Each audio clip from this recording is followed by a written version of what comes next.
4 anos depois de uma derrota contundente para Joe Biden, Donald Trump ganha um segundo mandato como comandante em chefe. Acho que acabamos de assistir ao maior regresso político da história dos Estados Unidos. Mas Trump não é o único líder mundial que conseguiu regressar ao poder. Do presidente norte-americano Grover Cleveland ao presidente brasileiro Luiz Inácio Lula da Silva, vários conseguiram essa proeza, mas com resultados mistos. Grover Cleveland é uma história invulgar na história da presidência porque surge do nada. Cleveland, um democrata, é o único presidente americano, para além de Trump, que foi eleito para 2 mandatos não consecutivos. Ele é uma figura anticorrupção da classe trabalhadora que segue as regras, o que é muito importante nesta época, porque há muita corrupção a nível federal. Cleveland obteve uma vitória magra em 1884, apesar de um escândalo sexual, admitiu a possibilidade de ter sido pai fora do casamento, mas na sua candidatura à reeleição fez campanha para reduzir as tarifas e perdeu. Mas acaba por ser, ironicamente, uma parte central da história de como ele regressa ao cargo 4 anos depois. Porque, nos 4 anos em que esteve fora, tivemos um presidente republicano e um congresso republicano. Eles aumentam drasticamente as tarifas alfandegárias e o público começa a acordar para o que Grover Cleveland estava a dizer, porque sente a dor nos seus bolsos. Os preços sobem para tudo. Assim, Cleveland passou de 22º a 24º presidente da América.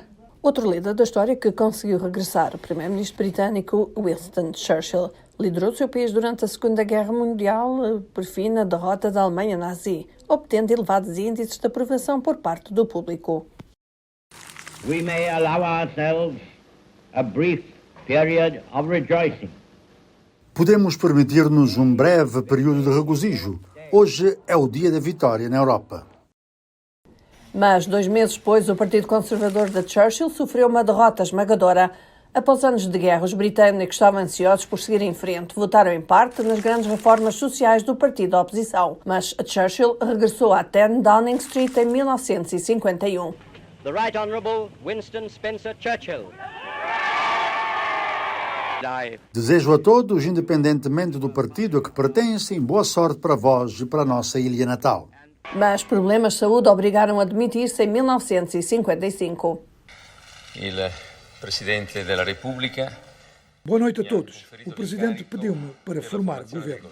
E depois ao italiano Silvio Berlusconi, um bilionário magnata dos meios de comunicação social, que voltou a ser primeiro-ministro de novo e novamente, apesar de uma série de escândalos.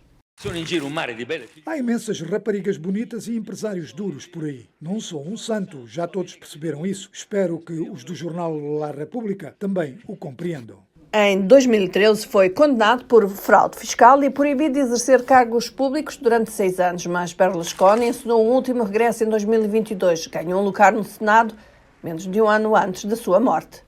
A derradeira história de regresso pode pertencer ao presidente do Brasil, Luiz Inácio Lula da Silva. Lula concorreu à presidência 3 vezes e perdeu, antes de finalmente sair vitorioso em 2002. Ele vem de uma classe trabalhadora, de um meio sindical, um socialista, um radical, e havia muitas dúvidas sobre se ele seria ou não bem-sucedido em 2002. Lula teve 2 mandatos de enorme sucesso. De acordo com a lei brasileira, não poderia concorrer pela 3ª vez consecutiva, embora pudesse tentar novamente mais tarde.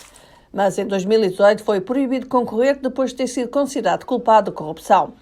Passou 580 dias na prisão, antes da sua condenação ser anulada, abrindo caminho para a sua vitória sobre o presidente de extrema-direita, Jair Bolsonaro, em 2022. Porque tentaram me enterrar vivo.